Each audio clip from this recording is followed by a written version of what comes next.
winning the entire tournament. A true story there that we could see actually happen. And then we have first as well. Needs to do something, currently down 0-3. So here down in the bottom right, could be the last game if he wins this. LG, IEM YODA. And his opponent has to change something now. There's no more time. There's no more time, Todd. No more time at all. It is LG, IEM first. And I heard that LG IEM players, they are not allowed to create a Twitter account until they have won a championship. That's why we did not see first on Twitter before the Intel Extreme Masters Katowice. After winning that, he created an account. He already has a couple of followers. I suggest to everybody out there to go and follow him on Twitter. He's at LG IEM first. YODA, he's not yet on Twitter, but after this game, I think he might be. He's up 3-0 right now, and it's just unstoppable. He very well could be, because he is looking amazing, and he's the one changing it up. 3 games in a row, 3 similar builds, and it looks like he's going command center first this time. And this is going to be interesting, because first going to go out there and he will scout it, and we'll see what he's going to be able to do against it, whether he does anything, or maybe if it's just a sigh of relief, saying, well, it's not coming, I'm not going to have to deal with Widow Mines early on anymore. Yeah, first actually, yes, scouting a little bit here for proxies. This is cross-map only, so he should know exactly where his opponent is. But again, he's not going to go to scouts because he expects the same build out of his opponent, in which case he can never get into the wall and know whether or not there is a gas. But YODA is going for command center first. Yeah, and no scout. I can't believe this. Of all the games to not scout, it would be the one when your opponent goes command center first. And obviously it's not good, because now he has no idea what's going on. It looks like he is sending out a probe to build a relatively fast nexus, considering that he hasn't seen anything. That seems to be the reason why he didn't want to scout, because he wanted all the minerals he could get, as long as he wasn't being proxied, to throw down this nexus. And if you think about all the options that could have been chosen by first, this is the best one. This is, you know, perfect. Definitely, yeah, definitely. In the previous game, I liked first idea. It was just the execution that wasn't good enough to really do any kind of big damage to YODA. First, I think he most likely felt like he couldn't cross the map, couldn't attack his opponent, so he went for that Oracle play to try to weaken his opponent's economy, but in the end, it wasn't enough. He didn't do much. He killed only 4 SCVs. And in this game, I'm pretty sure we're going to see a whole different approach.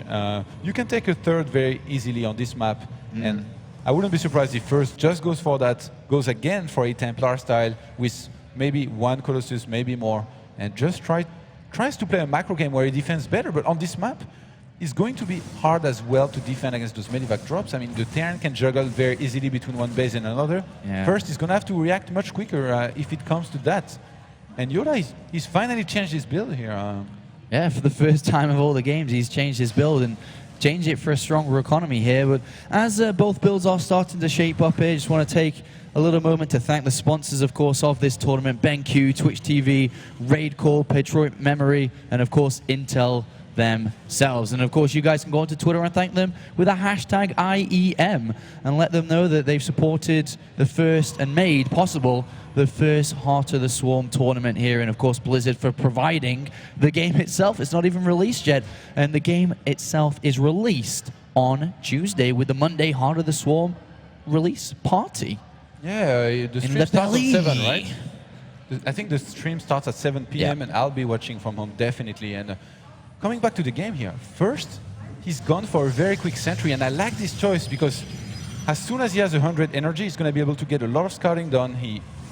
I guess he's going to have ops as well, but I mean, these observers, in the Heart of the Swarm, you definitely need to make less of them, because you can go around with Hallucination and see. That first scout is the most important. After that, you already know what your opponent is going into. You can take general decisions, but that first scout is the most important. And right now we have the first. Oh, he used the force field actually, so he's not going to be able to do that. If you look at first vision, sees a lot about his opponent, doesn't he? Sees a lot. Has actually scouted nothing so far in this game. And we do have the first movement out of Marines here at 6 minutes 30 seconds. Not a major danger. Command center first coming down is going to push this to around 9 to 10 minutes when the first real threat comes out. And as described before by David Kim, at different levels in the game, becomes different levels of difficulty depending on the situation in the races and how things work out. And we have a proxy pylon down there. Yeah, and he's been doing this in almost every single game. YODA, he seems to instinctively find those almost every single time. But I like the initiative by First here. He's trying to get some info finally, and he's going to go into the third of YODA and see that there is no third there. He's actually going to pylon block it. In the meantime, we had an observer sniped by a scan and a couple Marines in the middle of the map. First is very well saturated. If he does not take economical damage, finally, it's going to be what it needs to win against YODA here. That's right, and it's all going to come down to when that starport, as we see in the production tab in the left, finishes, because that's when the medivacs are going to come out, and that's when the real pressure is going to begin. So far, there's been a movement out to the middle of the map, but nothing serious. And we're about to see Double Forge being warped in here by First, whose focus is going to be on upgrades once again.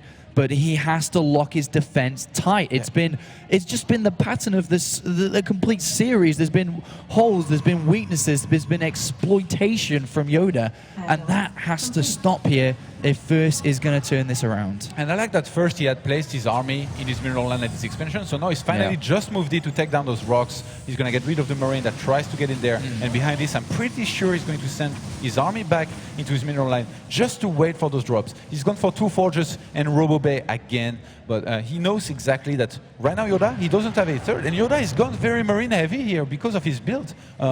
First, he's going to have to be careful. He's not going to have his first Colossi on time if YODA attacks with the first 2 medivacs. This could be very dangerous here, Todd. I mean, look at YODA, look at the way that First set this up. Observer in the main base, pylon, 2 pylons on the left bottom, another pylon on the right-hand side of the map, 2 pylons at the north side as well. But this is a very dangerous movement out here. 41 army supply compared to 37, with a big wave of units being warped in, and of course the Colossus on the way. But he's going to have to nail force fields here. He's going to have to keep these units out. The Colossus has to be there to hold this defense. Otherwise, it's going to be too difficult. 1-1, nowhere near completion. The medivac's halfway across the map. Actually stopped on the Zelnogatal. They need to get into gear to get over there. The Colossus is about 50% done. And YODA looking to get in. I think he might just try to drop with 2 medivacs. Actually, he's going to go in there. Oh, where's the force fields? Where's the force fields? 1, 2, 3 come down. He doesn't want to really take the fights here. Zealot's getting slaughtered at the front. Where's that Colossus? It needs to come down. Remember, there is the photon overcharge available for the Nexus, and he's going to have to land these force fields again. Here comes the Colossus. Where are the force fields? He doesn't want to go. The Colossus cannot go down at this point. It cannot go down, and it doesn't. But how close? Oh my God, it's gone down. I didn't think that would be possible. And now with the photon overcharge coming in, it is going to be able to hold that defense, but oh my boy, that is not good. And not just because there's, oh, look at that, there's actually a Widow Mine underneath the time warp there. That's got to be very careful not to just walk on top of that. But it's not just losing the Colossus, it's the fact that the second Colossus that comes out is meant to be 2 Colossus, not just 1. So at the end of the time here, is Vikings will naturally become stronger because a big Colossus has been brought down already in this game. And First, not able to hold that defense strong. And here comes the drops. So are we going to see the pylons and observers brought to good use? Yeah, it seems so. I mean, YODA should be pulling back after seeing this pylon here. It looks like he wants to go through. He has to be careful. Oh, the Stalkers are going to be able to take it down, maybe 2 hit points. He's going to be stuck in a corner here, supposedly as boost. Oh, yeah. First doesn't realize. Oh my God. Oh.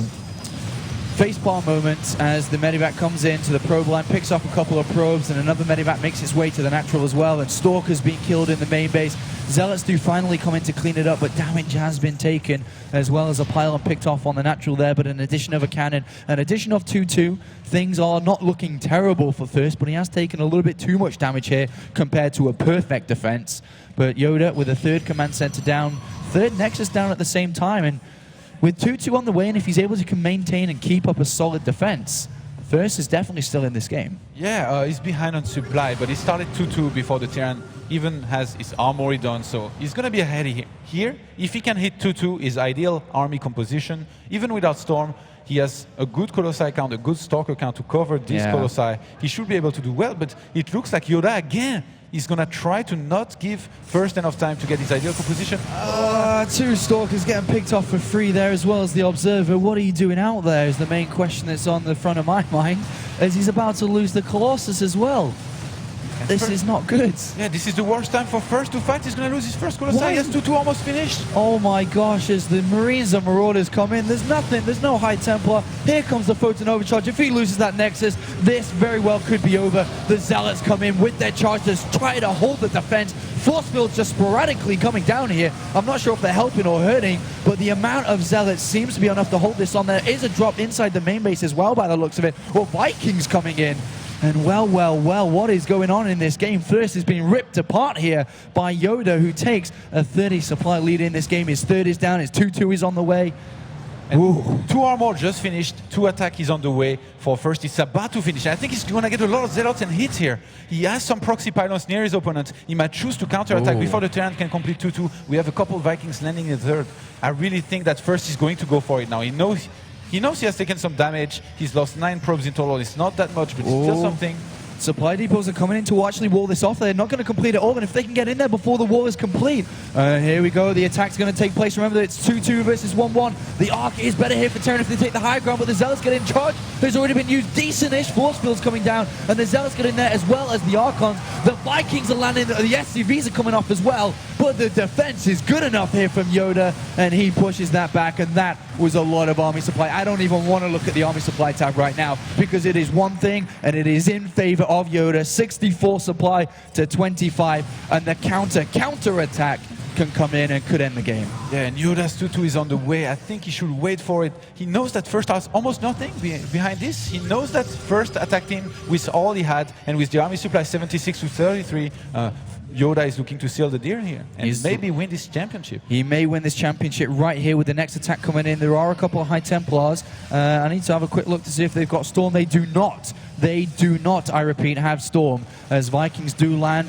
That's trying to pull his opponent out of position, and it's working indeed because the units go left, but the Marine and Marauders come up the ramp. No Storm, remember, and these High Templar are completely useless. I don't know if he thinks he has it or if he doesn't, but either way, the Marine Marauders are marching towards victory. Storm starts being researched a little bit too late in this game. More and more units are streaming in. We're about to have potentially an Intel Extreme Masters champion here, a guy that replaced another player who is now in the Grandfinals, winning 3-0 with units everywhere. The natural Nexus falls, and units in the main, units on the third. YODA is absolutely everywhere. He's about to ace a 4-0 here if this defense doesn't work. Still no Storm. Archons are falling, and this is it with 2-2 completed. GG! LG, IEM YODA completes the ace.